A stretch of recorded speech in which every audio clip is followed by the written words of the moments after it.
Hello world, bonjour tout le monde. I haven't made a video about record care for a long time, probably because I made a few of these many years ago now, and perhaps if you're new to the channel you might not have seen them, and I still stand by everything I said, and in a way it is kind of a bit superfluous of me to think that I could probably get away with putting another one up, but I think I will, just simply because I haven't done one for a long time. And as I say, if you're new to the channel, then perhaps you might want to see what I would say are sort of my premium record care tips. Now, the first one, I'm afraid I owe a debt of gratitude to a YouTube channel called Parlogram Auctions. What the gentleman on Parlogram Auctions showed us was a box full of records that have been kept in these PVC vinyl sleeve things and kept there for many years, 50, 60 years in some cases. And what had happened was that the sleeve, let me show you one. These sleeves actually over time starts to disintegrate, especially if they're kept in sort of less than ideal conditions. Okay, the official record care advice that you would find back in the day on the inner sleeves of records, and again I've done a video going through what the jargon means on these sleeves. Again, I think I'll probably just have to place a link down in the description to it, but the advice is to keep records away from all sources of heat. What these things tend to do is help create a source of heat.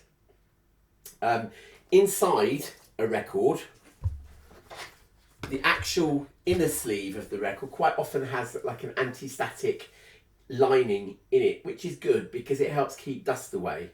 But if you then take this stuff as well, which is on the outside of the record, you keep it in less than optimum conditions, i.e. where it's going to get too hot, okay, it's going to start sort of pressing into the record. And then actually what happens, especially if you haven't played the record for years and years, once you take it out of its inner sleeve, you'll see that it's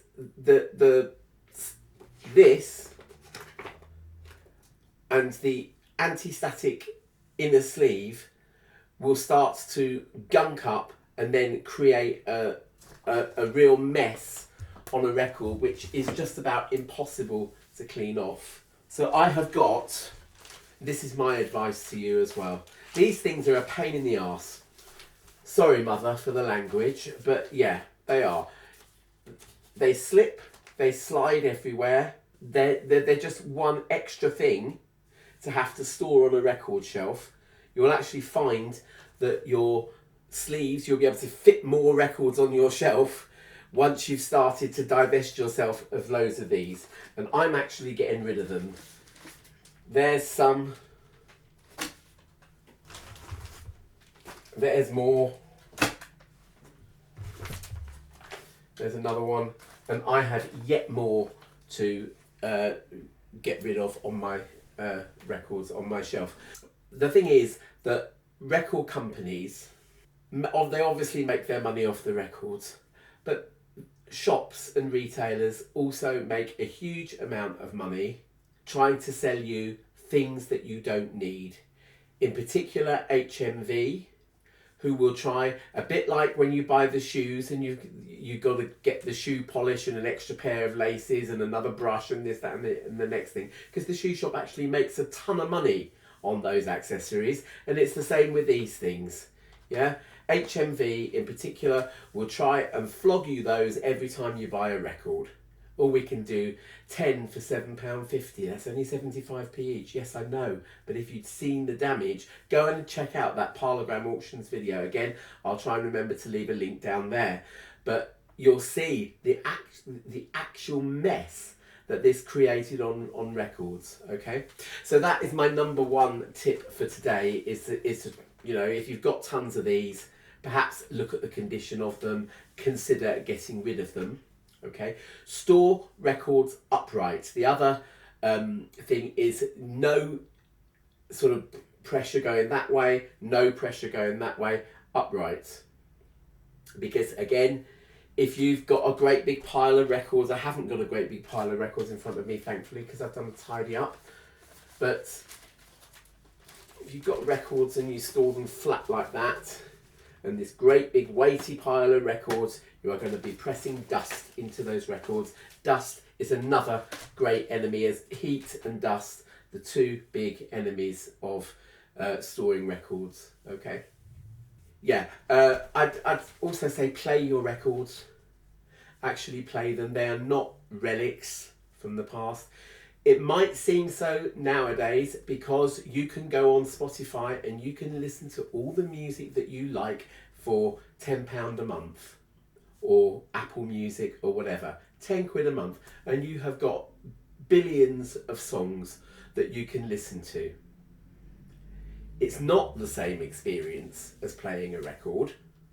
Streaming services have got better, even since I last made a video about one. They are getting better, they're offering lossless quality and everything else like that, but it's still nothing like playing a well looked after vinyl record. It really isn't, on a good system, you know, on the same system, as it were, as your streaming service. So, you know, you've got your streaming service coming through your hi-fi amplifier, going through your speakers, and if you've got your record player going through the same amplifier and speakers, you will find that the record is a much more thrilling and enjoyable experience to listen to, provided it's been well looked after. So yes, my advice is play your records and really enjoy them, all right? And that also helps to look after them, all right? Have a look at the anti-static inner sleeves of your records as well. Yes, anti-static inner sleeves are a good thing. Replace them. You'll see me do that a bit later on in this video. So, you know, pay attention to that little bit there. And also clean your records. Okay. Now, again, cleaning is overdone. It's not something that you should consider doing every time you play a record, other than perhaps use something like this to just brush off any dirt or dust that's resting on the surface. But really, you shouldn't really even need to do that. Your stylus will actually take care of that for you. If it's only dust, it will not ruin your stylus. It will not ruin your records. What will happen is that the dust will just come away, and then you can lift up the stylus from the record and just blow it away. Okay, it is a pain in the neck if it starts to happen midway through the side of a record, but it is only dust, all right? You can clean it away. This has probably got more dust on it. See if I can get rid of it. But it's probably got more dust on it than the record had in the first place. And so, yeah, these can be a bit difficult. You can hoover that off. You can hoover that off, so it's not a total lost cause, but, you know, whatever. So what was I saying? Yeah, clean your records. Now, I've got a Moth record cleaner, which I'm going to show you in a minute. I've got some film that I took earlier, but there are easier, cheaper ways of doing it, okay? And I suppose part of this vinyl community or vinyl thing is knowing what's snake oil and what isn't. These are snake oil. These are snake oil. When I first started teaching, I used to do lesson plans, and I used to write them out with my own fair hand, because word processing wasn't really a thing back in the day. And I used to then put them into these little Polly Pocket little sleeve things, you know, the little plastic sleeves, and then file those away in my folders and whatever. And my tutor told me off. She said, this is a working document. You are going to want to make notes on this. I want to see coffee rings on it. I want to see dog ears, and, you know, the fact that you've actually taken this document, you've used it in the classroom, you've then made evaluative notes on it and whatever, and it is not a relic that just needs to be done and then stored away to look beautiful and brilliant. Okay, record sleeves unless it's Paul McCartney's Egypt Station, which was an appallingly manufactured sleeve, especially if you had the triple opening one.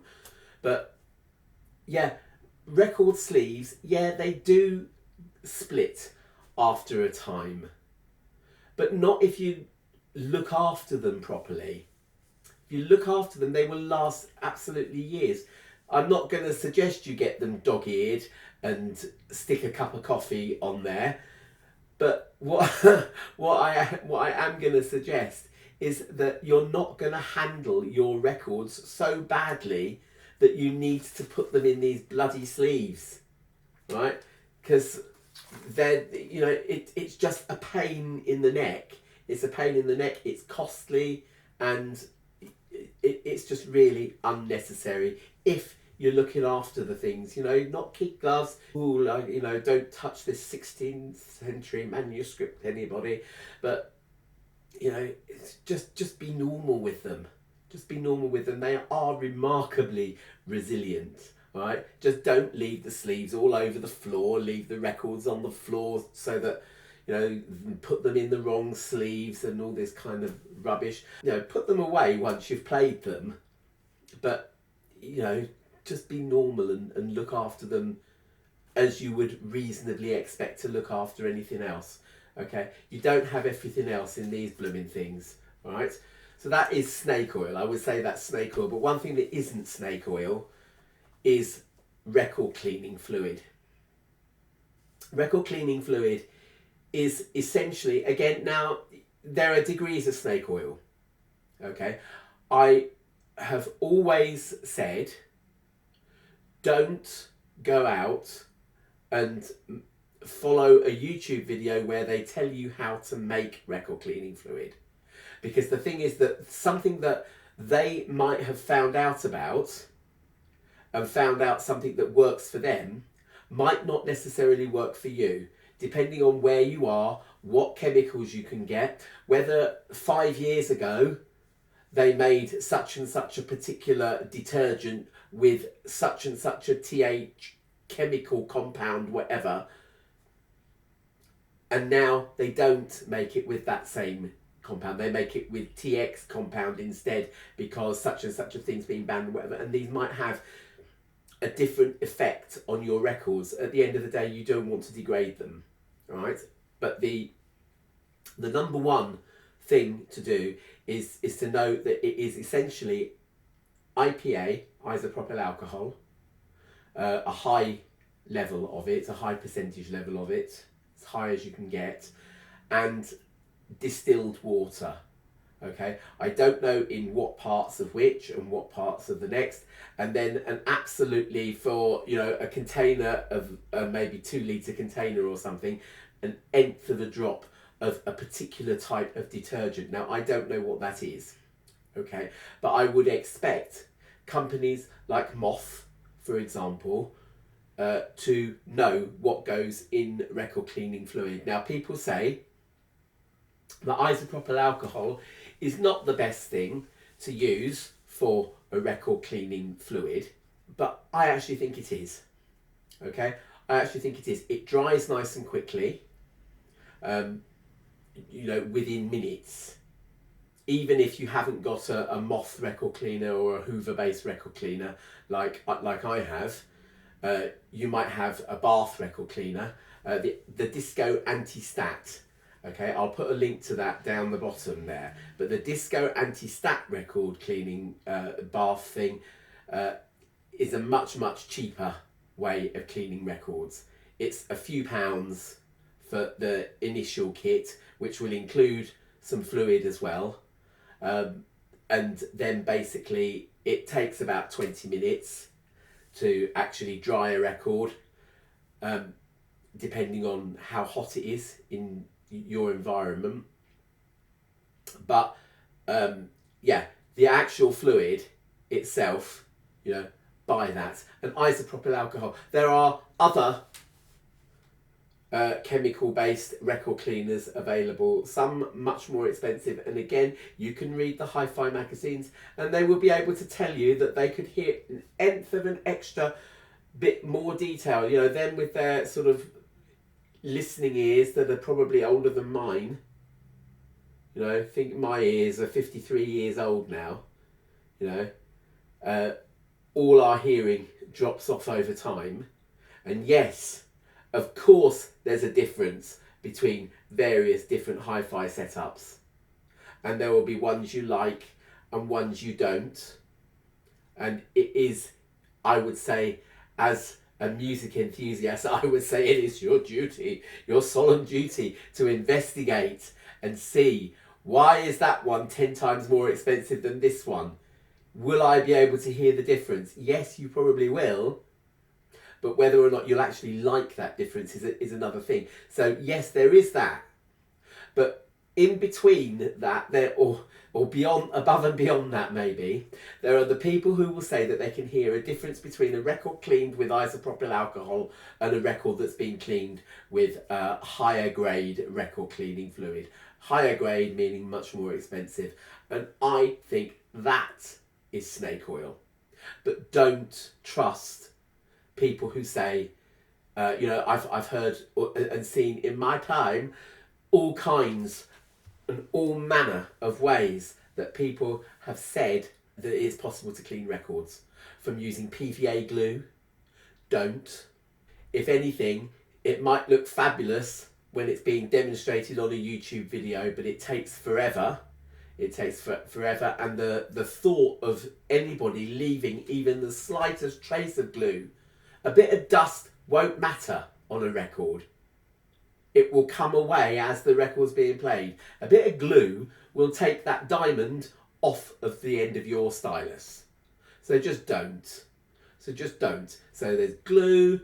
My lovely Elise 2 stylus nearly got beheaded after I decided to clean a record with a baby wipe. Don't. Okay. Normal water, tap water, will leave smears all over your record. Don't use it. And again, you don't know what's in it. Distilled water is pure. Okay. I have a feeling that a lot of car shops and stuff, places like Halfords in the UK, will do distilled water. But again, you know, it is getting the percentages right. And by the time you've done all that, you might as well have just gone on the internet and ordered yourself a bottle of record cleaning fluid and be done with it. You know? So, yeah, toothpaste. What the? No, okay? And never ever play a record that isn't anything other than completely bone dry. Okay, they must be dry. And if you dry them with a cloth, again, with that cloth, you are introducing probably more dust than you've just taken off. So again, don't. With the anti-static method of cleaning, the disco anti-stat method, you get just like a drainer, which allows you, like your plates are stored in a kitchen drainer thing on the side of your sink, you stand your records up like that, and basically the moisture evaporates, and as I say, it evaporates. That's the only safe way of letting a record dry after you've cleaned it. All right. So with that in mind, I was going to show you a couple of records, the actual couple of records that I've cleaned, but I might leave that now to another video. But I've got some film now of me cleaning a couple of records. Hannah was around here earlier on and she held the iPad. Enjoy this bit of film. So this record is in absolutely dire state. I'm not going to tell you what it is yet because I'm going to talk about them in a minute. But yeah, it's covered in dust, fingerprints, everything else. And this is how I got it from the eBay seller. And really, perhaps, although they did say it needs a clean, really, perhaps they should have cleaned it themselves. Now, I haven't used my record cleaner. This is a disclaimer. I haven't used it for a little while.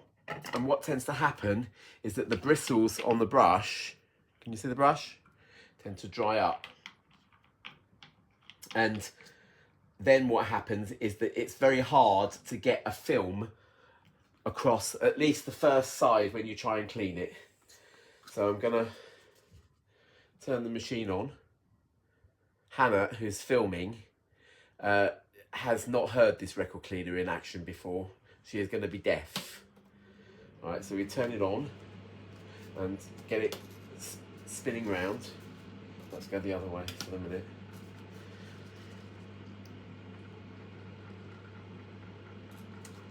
Got a load of record cleaner on. It's very hot today, so it's going to dissolve very quickly. It's important as well to keep record cleaner. It's usually isopropyl alcohol, and again that in heat just evaporates. So if you want to preserve it for a long time, then keep it out of the way of windows and direct sunlight. That's not too bad actually, and that's not a bad finish around there. Around there. Turn over. Now while I'm wetting up this side, I'm going to turn the hoover on. Be prepared. Turn the other way.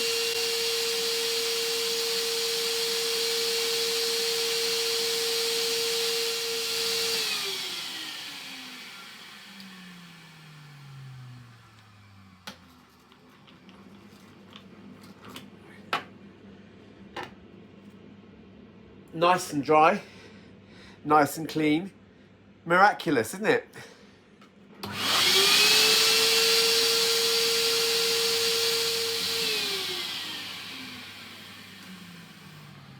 Right, this side should be nice and dry now as well. Yeah, that's not bad. Important next, these lovely bags. At least this one came in an anti-static bag, but this record is from 1981 or something, and this bag is 40 years old. Probably wants binning. It's only a black paper bag. Don't worry about trying to preserve it or anything.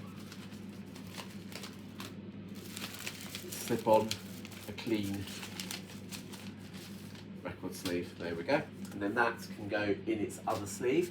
Right, got one more record to clean, which I won't worry you too much about in terms of wasting too much of your time. I'll probably speed this one up. Chevron. What an awful record label. Why awful? Because it was the proprietary record label of Woolworths in the 70s and 80s. Was it? Yeah, yeah. Woolworths were that important a retailer to, I suppose, record companies, that they had their own proprietary record label as well. Oh wow, I didn't know that. Yeah, and in the 60s and the 50s, it used to be called Embassy Records, but then it kind of changed. Oh right. Yeah.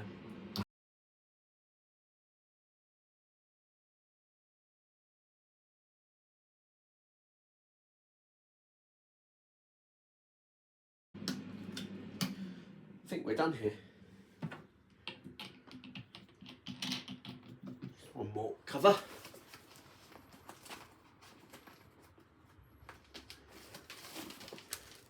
Right, you can turn that off now. So is that what that box is then? A box of covers? Yeah, box it in the sleeves. Anti-static in the sleeves. Stops them getting quite so dusty in the first place.